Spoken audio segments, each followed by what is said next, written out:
يعطيك الف عافيه دكتور محمد على هذا التقرير، بس حبينا ننوه لبعض المشاهدين اللي يحبون يكتشفون اشياء جديده موجوده في السوق، يعني اللزقه اللي تنحط على الانف، الترشيه اللي يسوونها، الابر الصينيه اللي ممكن تؤخذ، البخاخات اللي تعطى، العلاجات الاعتياديه اللي احنا نعطيها حق الناس اللي عندهم تسكير في الانف من بخاخات الكورتيزون وغيرها. شنو مدى فعاليتها لعلاج الشخير عند هؤلاء الناس؟ احسنت ذكر هاي الطرق اللي حضرتك تفضلتي بيها، وهاي الطرق طبعا منتشره بالعالم كله. نعم. تاثيرها على الشخير تاثير نسبي ومؤقت وما تناسب اي شخص، وانا شخصيا ما استخدمها ولا انصح المرضى بها. يعني تاثيرها يكاد يكون معدوم. تستعمل طرق أخرى لعلاج الشخير غير الطريقة التقليدية. الطريقة التقليدية هي طريقة جراحية. نعم. وهي الطريقة طبعا بها مضاعفات، قد تحصل بها مضاعفات لكونها جراحية، وكل جراحة ممكن تحصل بها مضاعفات بلا شك. وفي الطريقة الطرق الغير جراحية، احنا نقول أو التحفظية أو الغير جراحية. نعم. وهي طرق مبتكرة وبدأت قبل 15 سنة.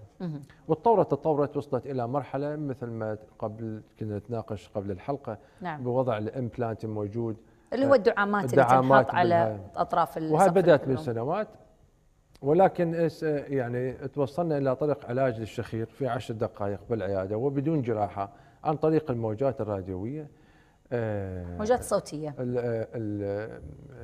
راديو فريكونسي. اي نعم، موجات وفي مناطق معينة في سقف الفم اللي تؤدي إلى تقليل الشخير بدرجة يعني ممتازة جدا، بحيث الشخص الثاني سواء إذا كان الزوجة عن زوجته ما راح تسمع الشخير بشكل ما يخليها تنام أو يقلقها، حيكون خفيف.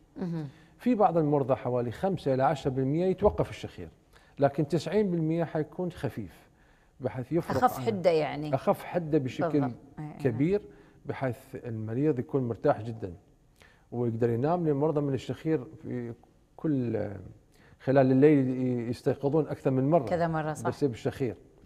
أو زوجته تقول له اقلب، أو بالضبط. أو بالعكس الزوج يقول لها زوجته، يكون الزوجة تعاني من الشخير. بالضبط، ممكن. وهذا أحد الأسئلة، أنه بالنسبة للرجال والنساء، النساء معاناتهم من الشخير حوالي 40%. اي نعم. وبالنسبة للرجال حوالي 60 إلى 65% معاناة الشخير. ولكن لاحظت أني يعني بالسنوات الأخيرة نسبة الشخير عند النساء ارتفعت. هل هو سبب الإرهاق والتعب وزيادة الوزن، التدخين؟ كل هذا ترى عوامل تؤدي. أنا قاعدة أشوف يعني أغلبهم اللي قاعد يعانون من هالمشكلة هذه يكون عندهم زيادة والله أحسنت الوزن. القول. كل العوامل اللي ذكرتيها أي نعم، هي هالعوامل الصحيحة اللي زادت من نسبة الشخير عند النساء. نعم. ويعني الباحة تقريبا سويت إجراءين شخير على سيدات، بحيث شخيرهم قوي جدا. أي نعم. ف يعني كان قبل قليل نشوف نساء، هسه بالعكس تشوف نساء أكثر بكثير مما كان عليه. نعم. فالعلاج اللي عن مناطق معينة في سقف الفم نعملها إجراء بدون جراحة إطلاقا. نعم. دكتور محمد، أيضا صورنا لك تقرير، طبعا في البداية الحين نفس المريض اللي سويت له الفحص، نشوف مع بعض طريقة العلاج اللي أعطيت إياه بالموجات الراديوية أو بموجات الراديو، وأيضا لعلاج مواقع معينة في سقف الفم لعلاج الشخير. نشوف مع بعض تقريرنا الثالث لهذا الأسبوع.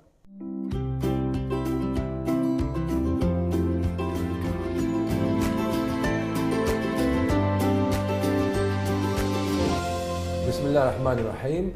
الشخير من الحالات التي زادت بشكل كبير، وخصوصا في السنوات 20 الماضية، وسبب ذلك هو وجود تضيقات في المجرى التنفسي.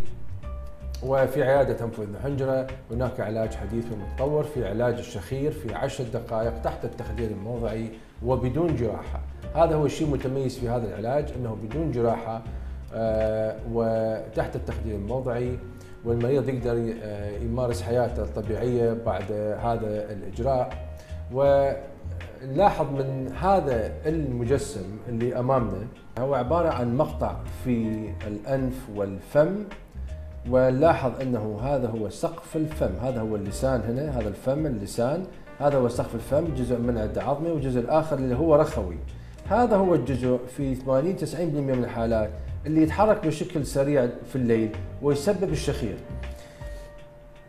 إذا كان هناك انسدادات بالأنف، اللحميات كبيرة، تضيق بالأنف أو انحراف بالحاجز، أو أيضا قد يكون بالفم، قد يكون اللسان راجع إلى الخلف ونلاحظه يلامس سقف الفم الرخوي، أو تكون هنا لوزتين كبيرة جدا قد تضغط وتدفع سقف الفم الرخوي، فالحركة الشديدة والفايبريشن اللي يصير بسقف الفم اللي يؤدي إلى حالة الشخير. وقد يحدث أيضا حركات في البلعوم، أسفل البلعوم أو فوق الحنجرة، هاي أيضا ممكن تؤدي إلى الشخير. والآن راح نشاهد الفيلم بالنسبة لفحص الشخير وكذلك بداية الإجراء المتميز والمتطور إلى الشخير. راح نشاهد في البداية أنه هذا في داخل الفم، نلاحظ أنه هذا في داخل الفم وهذا هو اللسان، ونلاحظ سقف الفم هذا سقف الفم. لو أرجع شوية بالفيلم هذا هو سقف الفم الرخوي، هذا سقف الفم الرخوي اللي هابط على اللسان، وخلف اللسان حنشوف في لوزتين يسموها لوزتي اللسان، يكون من هنا ومن هنا، هاي أيضا ممكن تتضخم. هذا لسان المزمار اللي يغطي على الحنجرة، هنا هو الحنجرة والحبال الصوتية بعدها، وراح نشوف أنه هذا هو أيضا اللسان. ها صورة أوضح بالفيلم، وشوف أنه تضيق في البلعوم، وهذا هو لسان المزمار. هاي هنا الحنجرة والحبال الصوتية تتحرك في هاي الحبال الصوتية، راح نلاحظ تحرك الحبال الصوتية اللي موجودة. هاي الحبال الصوتية يمكن نرجع شوية حشوفكم بمنظر الحبال الصوتية. هم يجب أن تفحص الحبال الصوتية، وتفحص أيضا منطقة فوق الحنجرة، هاي كلها مناطق تضيق، سواء يكون بالخلف اللسان يرجع إلى الخلف، قد يكون أعلى أسفل البلعوم ضيق، قد يكون مشكلة في أعلى الحنجرة، ولازم أيضا هاي كل هالمناطق يجب فحصها قبل بداية الإجراء. هاي الحبال الصوتية تلاحظون هنا، وقد يكون فوق الحبال الصوتية قد تكون حبال يسموها الحبال اللي فولس فوكال كورد، هاي قد ممكن متضخمة وتغطي على الحبال الصوتية، وقد ممكن أيضا تسبب إلى زيادة الشخير.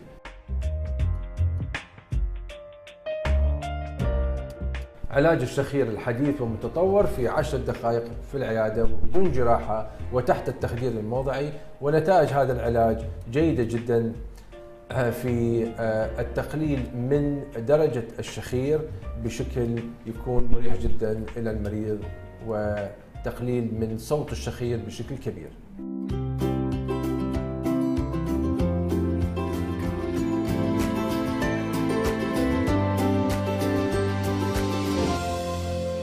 يعطيك ألف عافية دكتور محمد على هذه التقارير الوافية والعملية الجراحية اللي أجريتها للشخير. بغي نتكلم لو بشكل مبسط عن الجيوب الأنفية، جزء من الشخير، هل لها علاقة بالشخير قبل أن نوصل لمرحلة فحص الشخير في مركز فحص الشخير في مركز الراشد الحساسية؟ هل التهاب الجيوب الأنفية أيضا له علاقة بالشخير؟ الجيوب الأنفية طبعا هي مرتبطة مع الأنف على شكل فتحات. نعم. جميع السوائل اللي تفرز من الجيوب الأنفية تصب في الأنف ومرتبطة مع بعض، وكلها مبطنة ببطانة مثل بطانة الفم والآخري تغلف تجاويف الجمجمة. الجيوب الأنفية عبارة عن تجاويف الجمجمة مبطنة بها، فممكن أن إصابة الأنف والجيوب الأنفية واحد يأثر على الثاني، مرتبطين كلهم في بطانة واحدة اللي تبطن نعم. الجيوب الأنفية نعم. والأنف والآخري. يعني حساسية الأنف راح تأثر على تعمل حساسية الجيوب الأنفية، التهاب واحد يأثر على الثاني، مرتبطين على شكل فتحات صغيرة، وقد تنسد هاي الفتحات وتسبب التهابات الجيوب الأنفية والآخري والصداع والآخري. وهم ممكن يسبب الشخير؟ انسداد الأنف له حصة في تسبب الشخير. نتيجة التهاب الجيوب الأنفية راح يأثر على الأنف، سواء كانت حساسية أو التهابات. راح تأثر أيضا على زيادة في الإصابة بالإفرازات والأخير والانسداد، وقد هي أهم شيء هو تضيق بالأنف بالمجرى. قلنا تضيق بالمجرى اللي يسبب، لكن مو كل واحد عنده تضيق بالأنف عنده شخير. اي نعم اي نعم. لأن أيضا يعتمد على حركة عضلات سقف الفم وأسباب أخرى ذكرناها في بداية الحلقة. وفي ناس مثل ما ذكرنا أنه ما عندهم تضيق نهائيا وعندهم شخير، وهذا اللي جيني. هو ذكرته جيني. يعني الواحد يسأل لازم قبل لا يتزوج ولا يزوج ولده، ولدكم ولا بنتكم يشخرون. بغينا نسأل عن دور الأشعة السينية ودور الرنين المغناطيسي، أيهما تفضل لتشخيص التهابات الجيوب الأنفية اللي موجودة؟ أفضل الفحوصات الإشعاعية للجيوب الأنفية هو المقطعية أو السي تي سكان. نعم. وإذا كان هناك أمور في الجيوب الأنفية أو في الأنف غير طبيعية، نعم، أكثر مما هي التهابية وأكثر مما هي لحميات وإلى آخره، في هالحالة نرسل إلى الرنين المغناطيسي. دكتورة حضرتك تفضلت به، يوصل إلى النظيم المغناطيسي لأن يعطي تفصيل أكثر إلى الأنسجة الرخوة أو السوفت تيشو. نعم. لكنه معظم الفحوص 90% من فحوصات الأنف والجيوب الأنفية نعم. هي تعتمد على السي تي سكان. أما الأشعة السينية اللي ذكرتيها فهي أشعة تقليدية. نعم. بسيطة، مسح بسيط، مثل ما كشف بسيط وسريع إلى الجيوب يكون بالمراكز الصحية، يكون بالمستشفى كفحص أولي. كفحص أولي نعم. سريع وإلى آخره. نعم. فيفضل أنه أول شيء لما ياخذ الطبيب هذا الفحص، إذا شاف في شيء أنه يروح